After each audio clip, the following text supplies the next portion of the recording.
శ్రీ మహాగణాధిపతయ నమః. శ్రీ మహాసరస్వత్యే నమః. జిప్ టీవీ ప్రేక్షకులకు స్వాగతం. జిప్ టీవీ ప్రేక్షకులకి మహాశివరాత్రి శుభాకాంక్షలు. ఓం శుక్లాంబరధరం విష్ణుం శశివర్ణం చతుర్భుజం ప్రసన్నవదనం ధ్యాయేత్ సర్వవిఘ్నోపశాంతయే. శారదా శారదాంబోజ వదనా వదనాంబుజే సర్వదా సర్వదాస్మాకం సన్నిధి సన్నిధిం క్రియాతు. తత్పురుషాయ విద్మహే మహాదేవాయ ధీమహి తన్నో రుద్ర ప్రచోదయాతు. శ్రీమాత్రే నమః.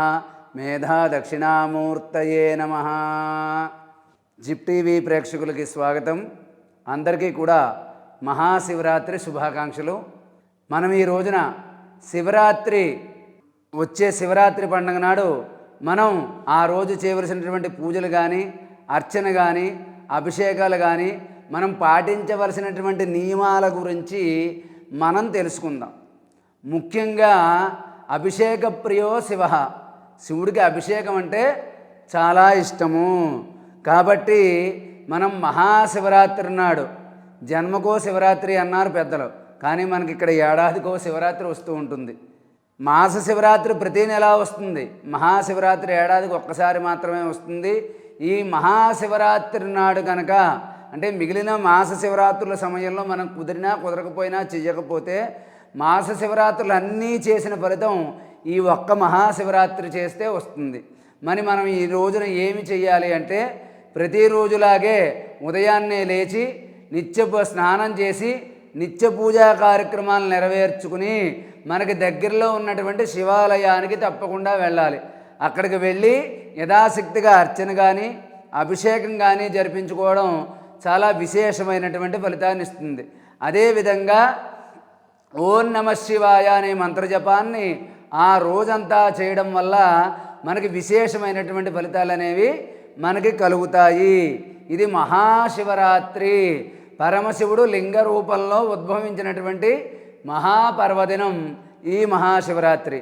కాబట్టి ఈ రోజునాడు అర్చన, అభిషేకం, ఉపవాసం, జాగరణ, దైవనామస్మరణ, ఈ 5 కూడా విశేషమైనటువంటి ఫలితాన్ని మనకు కలగజేస్తాయి. మరి దేవాలయానికి వెళ్ళి మన గోత్రనామాలు చెప్పి ఆ పరమశివుడికి అర్చన కానీ, యథాశక్తిగా అభిషేకం కానీ చేయించుకోవడం చాలా మంచిది. అదేవిధంగా పరమశివుడికి సంబంధించినటువంటి ఆ భస్మాన్ని ధరించడం, ఓం నమః శివాయ జపాన్ని చేస్తూ ఉండడం చాలా మంచిది.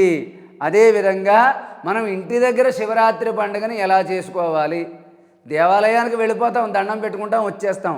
ఇంటి దగ్గర ఒక చిన్న శివలింగం తెచ్చుకుని, అంటే బాగా పెద్దది కాకుండా ఈ మాత్రంగా ఒక బటన్ వేలంత పొడవు కానీ, దాంట్లో కొంచెం తక్కువది కానీ చిన్న శివలింగాన్ని, స్ఫటికలింగాలు మనకు పూజా స్టోర్లో దొరుకుతూ ఉంటాయి, తెచ్చుకుని ఆ శివలింగాన్ని ఒక పళ్ళెంలో పెట్టుకుని మనం దానికి ఎదురుగా కూర్చుని ఒక చిన్న గ్లాస్తో పాలు తీసుకుని మన పేరు, గోత్రం, గోత్రస్య నామధేయస్య అని చెప్పుకుని పరమశివుడికి మీ కోరిక ఏమిటో మనసులో చెప్పుకున్న తర్వాత అప్పుడు ఒక 5 సార్లు కానీ 7 సార్లు కానీ ఒక చిన్న స్పూన్ తోటి, గ్లాస్ తోటి ఆ ఓం నమః శివాయ ఓం నమః శివాయ అంటూ శివుడి మీద పాలు పోసి, తర్వాత మళ్ళీ కొద్దిగా నీళ్లు పోసి దానికి శుభ్రంగా తుడిచి గంధం పెట్టి కుంకుమ పెట్టి, మీకు పుస్తకంలో కానీ ఫోన్లో కానీ చూసి శివాష్టోత్రం కానీ, లేకపోతే శివ షోడశ నామాలు 16 నామాలైనా సరే, మారేడు దళాలు, బిల్వ దళాలు అంటారు, మనకి దొరుకుతూనే ఉంటాయి మార్కెట్లో.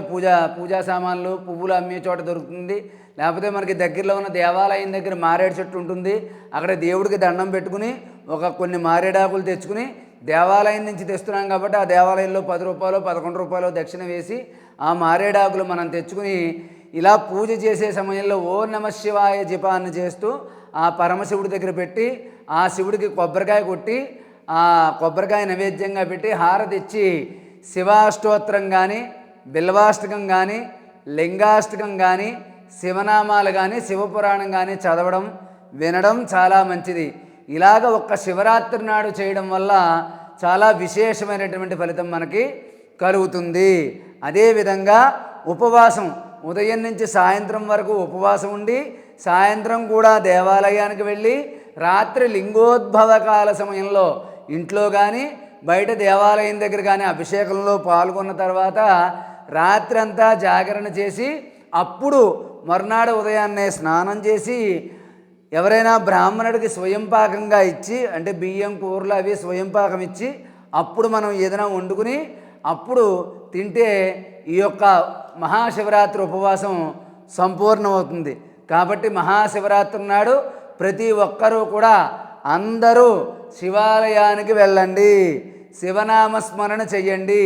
పరమశివుడికి చెంబుతో నీళ్లు పోసి ఒక 2 మారేడు దళాలు వేసినా కూడా పరమశివుడి యొక్క అనుగ్రహం మనకి సంపూర్ణంగా కలుగుతుంది.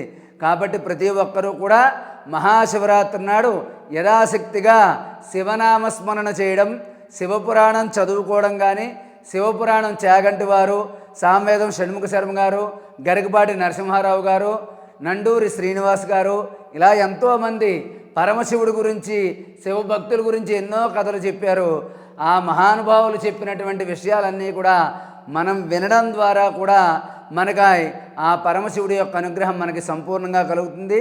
కాబట్టి మహాశివరాత్రి నాడు ప్రతి ఒక్కరూ కూడా ఓం నమ శివాయ నామాన్ని జపించండి, శివాలయానికి వెళ్ళండి, శివనామస్మరణ చేయండి, భస్మాన్ని ధరించండి, అభిషేకం చేయించుకోండి. ఏదైనా శివాలయానికి వెళ్ళి శైవక్షేత్రానికి అవకాశం ఉన్నవాళ్ళు శైవక్షేత్రానికి కూడా వెళ్ళి మీ గోత్రనామాలతో చేయించుకోండి, ఉపవాసం చెయ్యండి, స్వామి నామాన్ని స్మరించండి. ఆ పరమశివుడి యొక్క అనుగ్రహాన్ని మీరందరూ పొందాలని మహాశివరాత్రి నాడు శివనామాన్ని స్మరించి మీ పాపాలన్నీ హరించి పరమశివుడి యొక్క అనుగ్రహం మీ అందరికీ కలగాలని చెప్పి ఓం నమ శివాయ. సర్వే జనా సుఖినో భవంతు. స్వస్తి.